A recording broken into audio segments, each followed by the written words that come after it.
तो यहाँ पर आपने सुना मुख्यमंत्री अशोक गहलोत को, और इसी बात का जिक्र वो अपने ट्वीट में करते हुए भी नजर आए हैं। मुख्यमंत्री की ओर से ट्वीट किया गया है, लिखा गया है कि श्री राहुल गांधी की भारत जोड़ो यात्रा के दौरान कर्नाटक में जो माहौल दिखा था, आज उसी का नतीजा कर्नाटक के चुनाव परिणाम में स्पष्ट दिख रहा है। यूपीए चेयरपर्सन श्रीमती सोनिया गांधी, कांग्रेस अध्यक्ष श्री मल्लिकार्जुन खड़गे, श्री राहुल गांधी एवं श्रीमती प्रियंका गांधी के नेतृत्व में कांग्रेस नेताओं ने शानदार कैंपेन किया। कर्नाटक ने सांप्रदायिक राजनीति को नकार कर विकास की राजनीति को चुना है और आने वाले राजस्थान, मध्य प्रदेश, छत्तीसगढ़ और तेलंगाना विधानसभा चुनाव में भी इसकी पुनरावृत्ति होगी।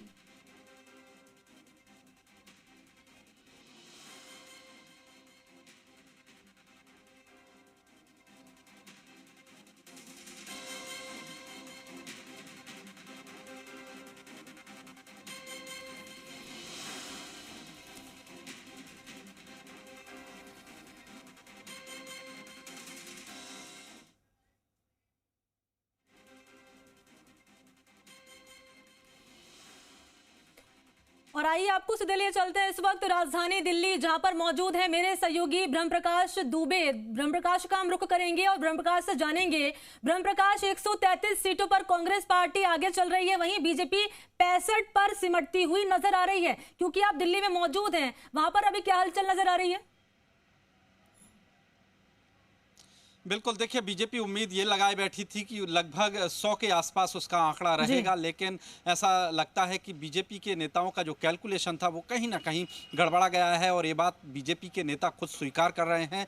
अभी देखिए बीजेपी दफ्तर की बात करें तो बीजेपी में जो उम्मीदें लगा के नेता बैठे थे तो एक मायूसी भरा माहौल है। वहीं आपने कुछ देर पहले कांग्रेस दफ्तर की तस्वीरें देखी जहाँ पर आतिशबाजी हो रही है। तो पहली बार आप कह सकती हैं कि कई सालों बाद हिमाचल इलेक्शन के बाद जो है अब कर्नाटक को लेकर जश्न का माहौल कांग्रेस दफ्तर में है। वहीं आप देखिए कर्नाटक में बासवराज बॉम्बे जो मुख्यमंत्री थे उन्होंने हार स्वीकार कर ली है, वो अपना इस्तीफा सौंपने राज्यपाल के पास जा रहे हैं, जो वहां से खबर आ रही है। तो बॉम्बे अपना इस्तीफा सौंप देंगे। इसके बाद कांग्रेस की तरफ से अब सरकार बनाने का दावा पेश किया जाएगा, क्योंकि आप देखिए कि 224 सीट में से 113 सीट बहुमत के लिए चाहिए, और जिस तरह के नतीजे सामने आ रहे हैं और अभी जो जिन सीटों पर बढ़त कांग्रेस लिए हुए है, तो ये मानकर चलिए कि कांग्रेस को स्पष्ट बहुमत पूरी तरह से कर्नाटक विधानसभा में मिल चुका है। तो अब कर्नाटक में कांग्रेस आगे सरकार बनाने का दावा पेश करेगी। लेकिन आप पूरे अगर जिस तरह का मुकाबला रहा है कर्नाटक में आप देखें तो जेडीएस को सबसे ज्यादा नुकसान हुआ है, जेडीएस की सीटें सबसे ज्यादा घटी हैं। मैं उसी पे सवाल दरअसल ब्रह्म कुमार आपसे मेरा रहने वाला है, क्योंकि लगातार ये बात सामने आ रही थी कि हंग असेंबली का जिक्र किया जा रहा था, फिर ये भी कहा जा रहा था कहीं ऐसा ना हो कि हर बार की तरह जेडीएस जो है किंग मेकर की भूमिका में नजर आए। यानी हम ये मान सकते हैं, जो कि रुझान अभी नतीजों में तब्दील होते नजर आ रहे हैं, कि कर्नाटक की जनता चाहती है कि एक स्थायी सरकार हो, हमें नहीं चाहिए जेडीएस। अब कर्नाटक की जनता ने ये जो नतीजे सामने आए उसके आधार पर स्पष्ट कर दिया है।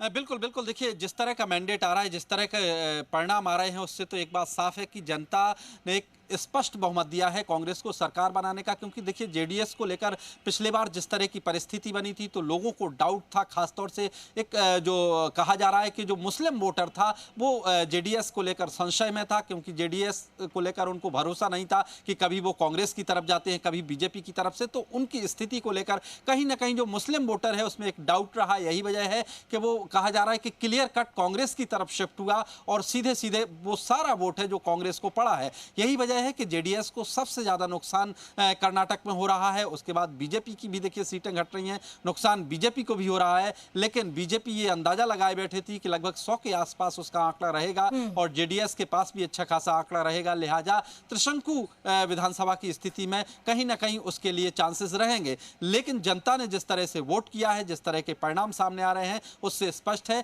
कि कांग्रेस को एक क्लियर कट बहुमत दिया है कर्नाटक की जनता ने। जी, अब सवाल मेरा शिफ्टिंग से जुड़ा हुआ आपसे रहने वाला है ब्रह्म कुमार, क्योंकि खबर मिल रही है कि शिफ्टिंग विधायकों की जा सकती है। या तो जानकारी मिल रही है हैदराबाद या फिर राजस्थान या फिर छत्तीसगढ़। मैं लौटूंगी आपके पास, इस बीच रॉबर्ट वाड्रा का रिएक्शन सामने आ रहा है, वो सुनाते दर्शकों को। The effort that he made in Bharat Jodo, that all of India people have appreciated, and people of Karnataka he met.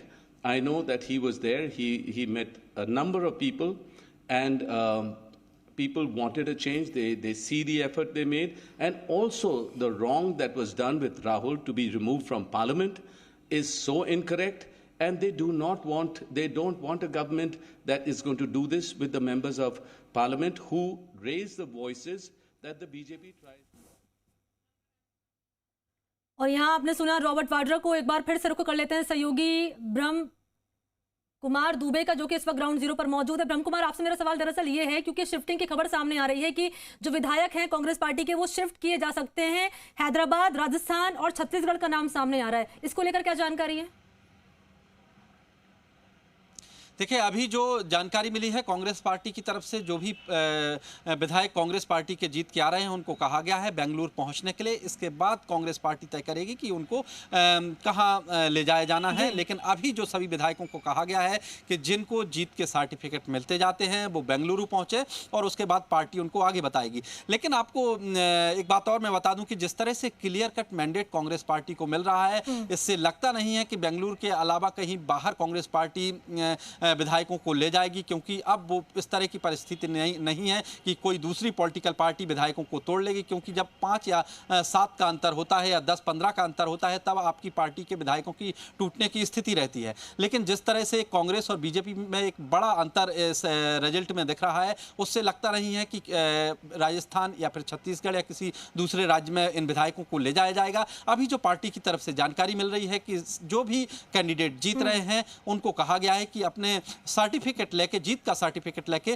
वो बेंगलुरु पहुंचे हैं पार्टी दफ्तर में, और उसके बाद आगे की सूचना उनको दी जाएगी। अच्छा, मुद्दे कौन कौन से रहे हैं इस बार ब्रह्म प्रकाश? क्योंकि हमने देखा इस बार जो चुनाव लड़ा गया है वो राष्ट्रीय वर्सेस स्थानीय मुद्दों पर लड़ा गया है, क्योंकि स्थानीय मुद्दों को कर्नाटक की जनता ने यहाँ पर स्वीकार किया है। क्या हम ये मान सकते हैं?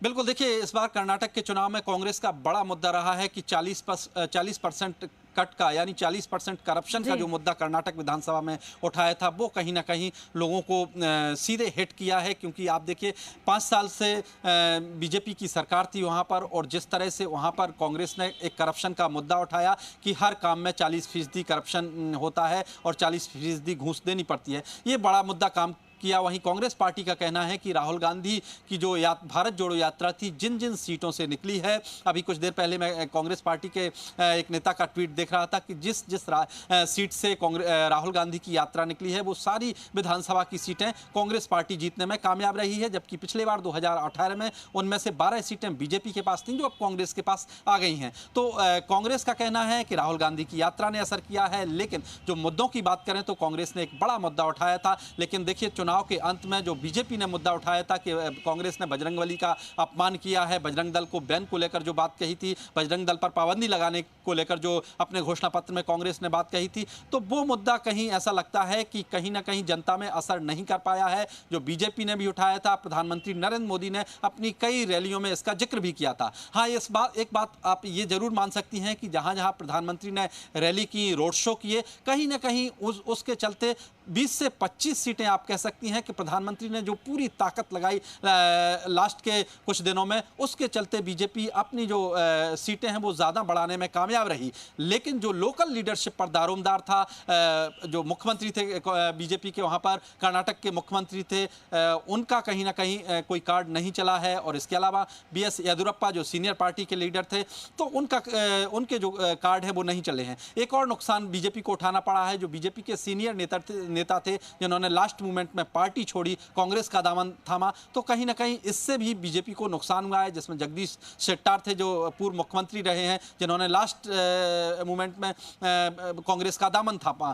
तो कहते हैं कि जीत के 100 कारण होते हैं और हारने के 100 बहाने होते हैं। इसी तरह की आप पूरा सिनेरियो कहें तो कर्नाटक में देख सकती हैं कि बीजेपी के हारने के कई कारण अब गिनाए जा सकते हैं, जो बीजेपी कह रही है कि उस पर वो मंथन करेगी। लेकिन कांग्रेस कह रही है कि जीत के जो उसके कारण हैं वो राहुल गांधी की पदयात्रा है, और कांग्रेस ने जो मुद्दे उठाए इस चुनाव में, और सबसे बड़ा मुद्दा जो करप्शन का उठाया वो है। लेकिन बीजेपी के नेताओं का ये कहना है कि पूरी तरह से परिणाम आ जाने के बाद पार्टी इस पर मंथन करेगी। अच्छा, मुख्यमंत्री अशोक गहलोत की हमें बात करना चाहूंगी ब्रह्म प्रकाश, क्योंकि हमने यहाँ पर देखा था मुख्यमंत्री अशोक गहलोत ने कर्नाटक का दौरा किया, वहां उन्होंने प्रेस कॉन्फ्रेंस की, चुनावी सभाएं की, जनता के बीच भी उन्होंने अपनी मौजूदगी दर्ज कराई स्टार प्रचारक के तौर पर, क्योंकि वो राजनीति के जादूगर कहे जाते हैं। तो यहाँ पर उनकी जादूगरी भी काम आई है।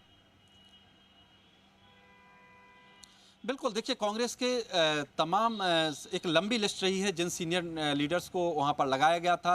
रणदीप सिंह सुरजेवाला वहां के प्रभारी थे। इसके अलावा पार्टी ने कई जो है राष्ट्रीय नेताओं को वहां पर लगाया था। अशोक गहलोत एक बड़े रणनीतिकार माने जाते हैं। पिछले बार के विधानसभा चुनाव जब गुजरात में हुए थे तो किस तरह से अशोक गहलोत ने वहाँ पर मोर्चा संभाला था और कांग्रेस को अच्छी खासी बढ़त दिखाई थी। और राजस्थान में भी उनकी रणनीति जगजाहिर है, लिहाजा कर्नाटक में भी वहाँ पर गए हैं। तो उनका और दूसरे नेताओं का देखिए, जब जीत होती है तो कहते हैं कि कलेक्टिव जो है तमाम नेता जो वहां पर लगे रहे हैं उनके अपना अपना योगदान होता है। और कर्नाटक में भी मल्लिकार्जुन खड़गे जो कांग्रेस के राष्ट्रीय अध्यक्ष हैं वो लगातार मोर्चा थामे रहे। सोनिया गांधी, प्रियंका गांधी वाड्रा, राहुल गांधी लगातार रैलियां, रोड शो। 134 पर कांग्रेस पार्टी बढ़त बनाए हुए हैं, 65 पर सिमटती हुई बीजेपी नजर आ रही है। अब सवाल ब्रह्म प्रकाश ये रहेगा कि मुख्यमंत्री कौन होगा और मुख्यमंत्री का चेहरा कौन होगा, ये काबिले गौर रहने वाला है। फिलहाल आपका बहुत बहुत शुक्रिया ब्रह्म प्रकाश, मेरे साथ जुड़ने के लिए और जानकारी साझा करने के लिए।